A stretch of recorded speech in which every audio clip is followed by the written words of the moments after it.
नवीन शैक्षणिक सत्राला सुरुवात झाली। अवघे 2 दिवस शाळेत मित्रांसोबत घालवले। तिसऱ्या दिवशी त्याच उमेदीने तो गावापासून 1 किलोमीटर अंतरावरच्या दुसऱ्या गावातील शाळेत गेला। संपूर्ण दिवस शाळेत घालवला।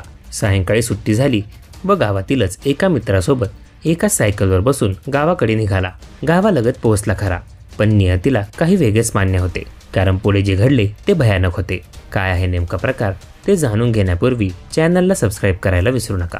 3 जुलै रोजी वसा येथील ऋतुराज हा पहिल्या दिवशीपासूनच वसा जवळच्या पोरला येथील शिवाजी हायस्कूलमध्ये इयत्ता 5वीत जाऊन अवघे 2च दिवस उलटले होते।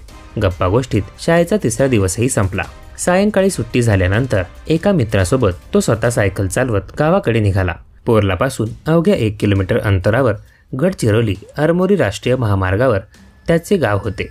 गावाच्या फाट्याजवळ तो पोहोचला। आता गावाच्या रस्त्याने सायकल वळवणार तोच गडचिरोलीहून आरमोरीकडे जाणाऱ्या भरधाव वाहनाने मागील बाजूने सायकलला धडक दिली। यात त्याचा मित्र बाजूला फेकला गेला तर ऋतुराज हा ट्रकच्या चाकाखाली आला। यात त्याचा जागीच मृत्यू झाला। घटनेची माहिती गावात पोहोचताच गर्दी उसळली। लगेच पोलिसांनाही कळवण्यात आले। रात्री उशिरापर्यंत गुन्हा नोंदवण्याची प्रक्रिया सुरू होती। एकुलता एक मुलगा हिरावल्यामुळे कुटुंब शोकात होते। प्रशांत शिवनकर यांना ऋतुराज हा एकच मुलगा होता व त्यापेक्षा एक लहान मुलगी आहे।